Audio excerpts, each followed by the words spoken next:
करा बाबा के ताली माने नाइक बा नाइक बा जाओ किसी बतिया करके तो किसी मार 14 बारी मारने का मार बाबा बिगड़ा चुना हम संडाल हां देश देश में माने करेगा हाय हाय हां बाबा तो मारू कभी हां नहीं बटन नहीं खाया तू के सरकार ने नहीं बना के हां के ज्योति हो कोई दवाई जरूर मारू करे हां कोई चलवे से कहीं हाल ए भाई यानी सताल में मामू बना से पूजा करे तो हां पूजा है तो सदा के ही बात सदा भी भरे मामू बना से पूजा करे तो हटा है मामू बना से 10 विदेश में न्योता दे देगा ने लेकिन बढ़िया हमारी को लेके न्योता बता करिए का चिन्ह हम तो काम चिन्ह है चिन्ह ये बुढ़ाई चिन्ह है ये वो वास्ता है इनका न्योता माने का तैयार जाना तैयार है पूजा दिखाया देखा ना पता ना अब कभी ना होने हमारा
नानी कर जाते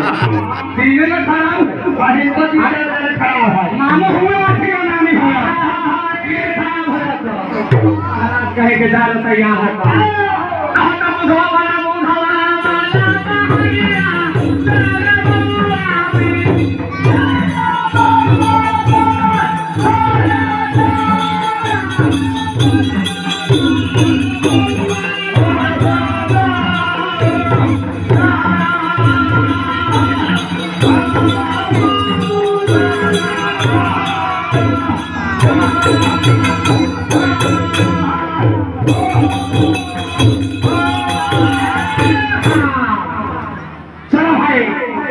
मामू को जब बिना निकले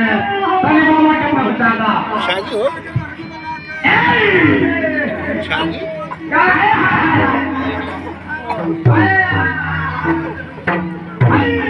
तनी पहुंचादा मामा के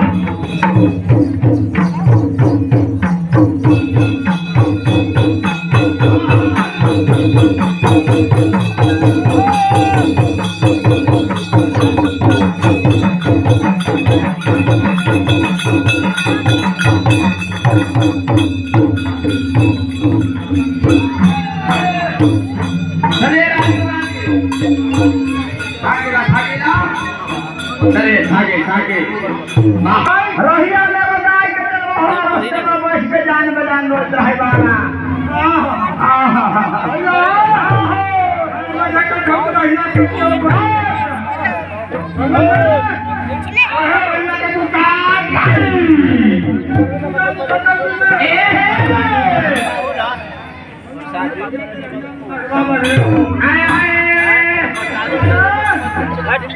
काटा में है ये प्रसादी प्रसाद में 1 घंटा लगता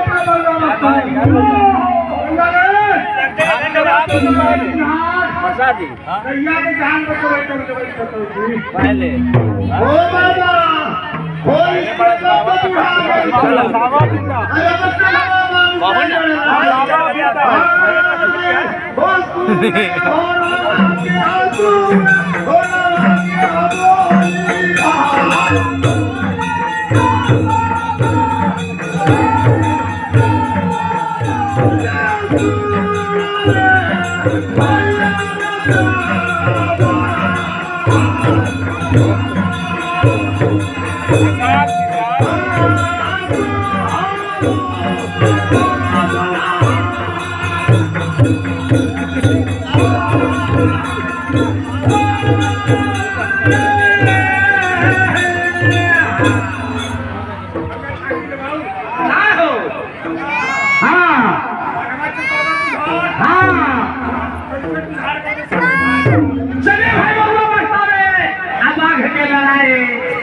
हाँ सगाई ना हो अब है कब भाई आवे कब हाँ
अब